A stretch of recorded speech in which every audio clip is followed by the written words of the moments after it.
ఈరోజు కేంద్ర మంత్రి గారు చౌహాన్ గారు అయితే మొత్తం తిరిగారు, ఏరియల్ సర్వే చేశారు. మొత్తం ఈ ఏరియాలో ఉన్నటువంటి బొడమేరు బ్రిడ్జెస్ ను కూడా చూశారు.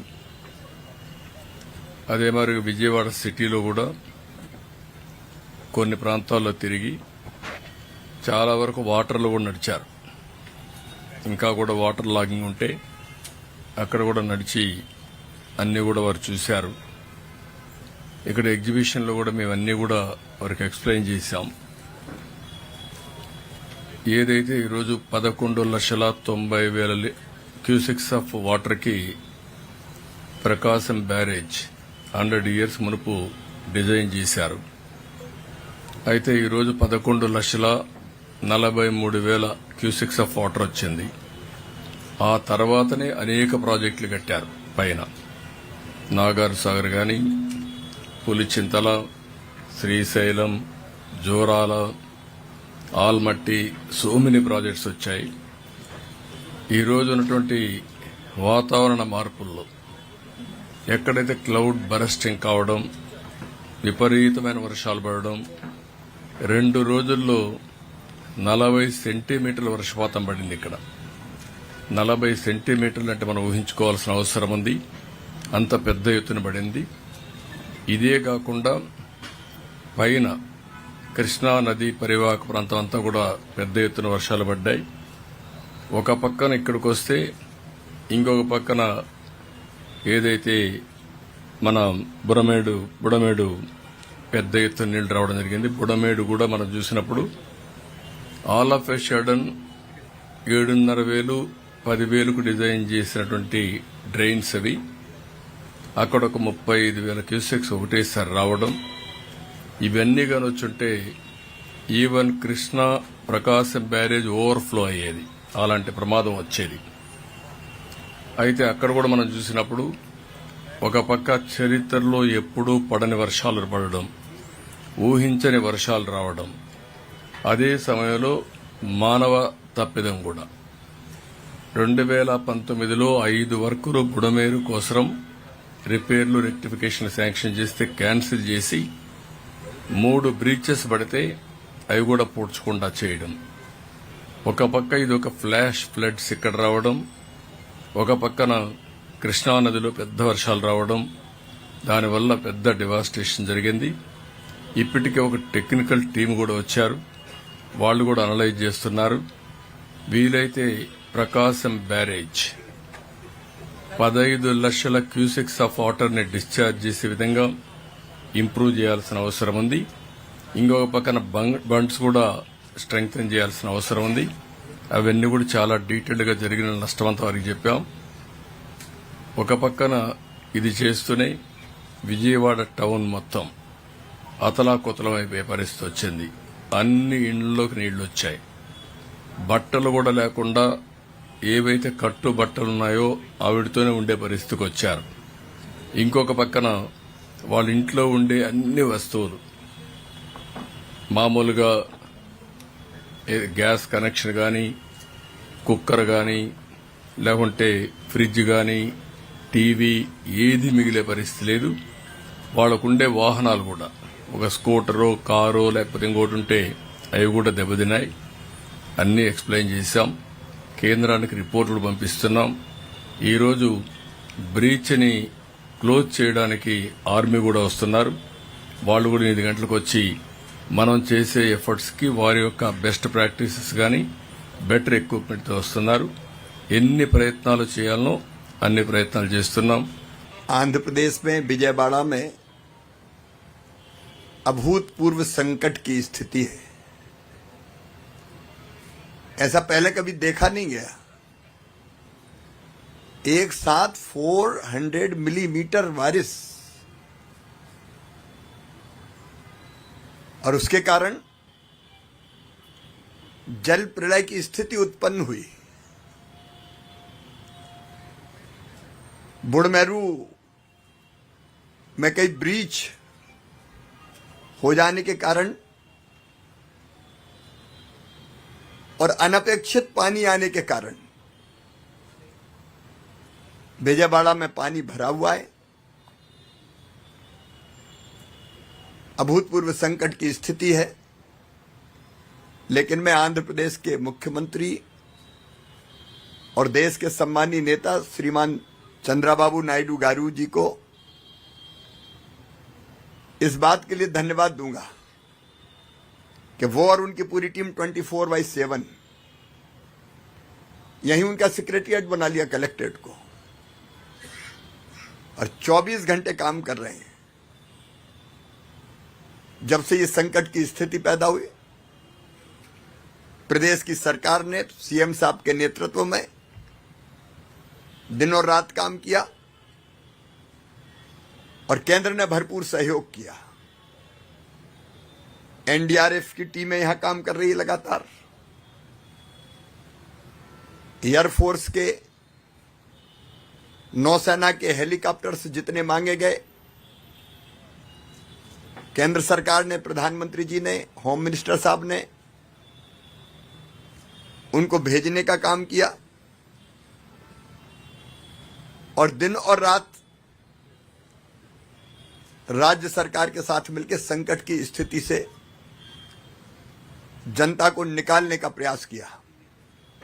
और इसलिए इतने भयानक जल प्रलय के बाद भी ह्यूमन लॉस, मानव जीवन का नुकसान बहुत न्यूनतम हुआ है।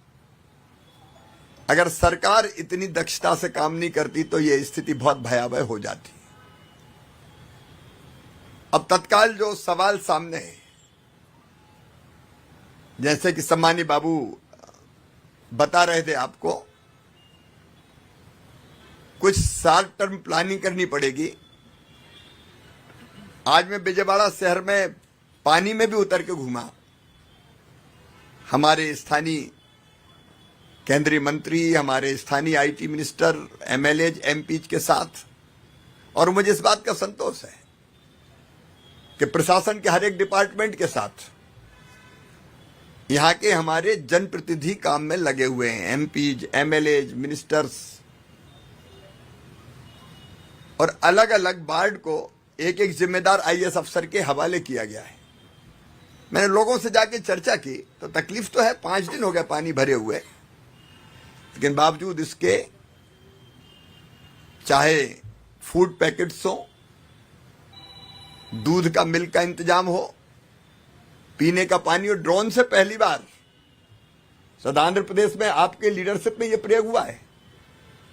ड्रोन से फूड पैकेट्स, मिल्क पैकेट्स ये ड्रॉप किए गए, लोगों तक पहुंचाने का प्रयास किया गया है और लोगों ने बताया कि मिल रहा है उनको। और एक टीम लगातार फोन करके पूछ रही है, जिसकी मॉनिटरिंग स्वयं चीफ मिनिस्टर साहब कर रहे हैं। तो लोगों की संतुष्टि का स्तर कि हमको मिल रहा है वो बहुत ऊंचा है। लेकिन संकट तो अभूतपूर्व है। जहां से पानी निकल गया है वहां युद्ध स्तर पर सैनिटेशन का काम, जो घरों के अंदर मलबा है, मड है, उसको साफ करने का काम, पानी से धोने का काम भी लगातार हो रहा है। पशु मारे गए तो एनिमल हस्बेंड्री की टीम भी लगातार काम कर रही है। और जो बुढ़मेरू ब्रीच है, जल्दी वो बंद हो, उसके लिए आर्मी, जैसा आपने बताया, कॉल की गई है और वो जल्दी पहुंचने वाली है। क्योंकि उस पानी का, जब तक वो पानी बंद नहीं होगा तो ये संकट यहां बना रहेगा और कुछ प्रश्नों पे और विचार करना पड़ेगा। जैसे आपने कहा, प्रकाशम बैराज 17 इयर्स पुराना है,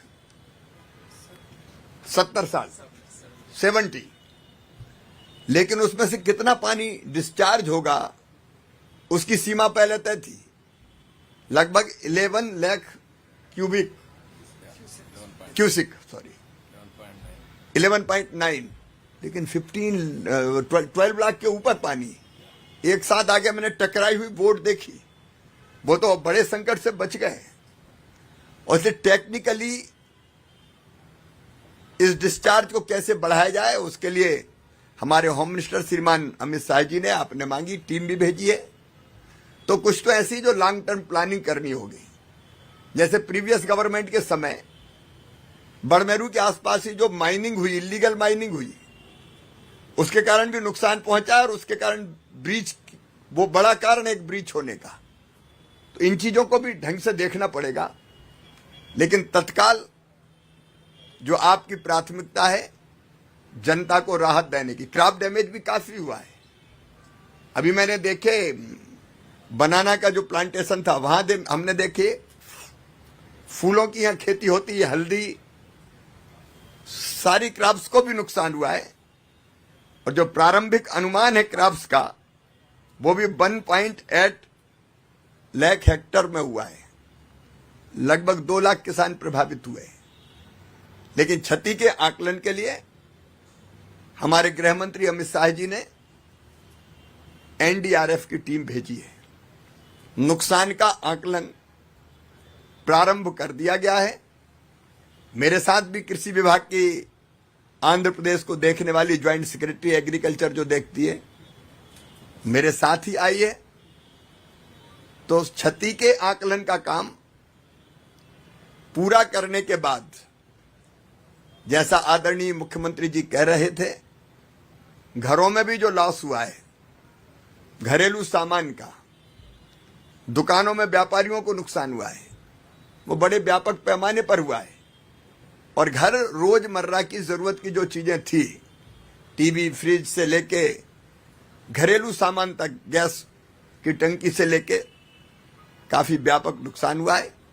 राज्य सरकार पूरी संवेदनशीलता के साथ काम कर रही है। मैं प्रधानमंत्री जी के निर्देश पर आया हूं। केंद्र सरकार ने भी हर संभव सहयोग किया है, मदद की है।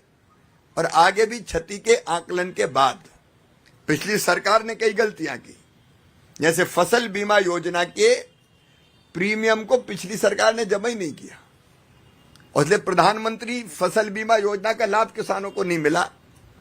लेकिन अब ये सरकार, बाबू की सरकार, एनडीए की सरकार, फसल बीमा योजना के प्रीमियम से लेके जो औपचारिकताएं बाकी वो भी पूरा करेगी। तो हम क्षति के आकलन करके फसल बीमा योजना का लाभ भी मिले और जो बाकी नुकसान हुआ है उसका आकलन करने के बाद जो केंद्रीय टीम आई है वो भी आकलन करेगी।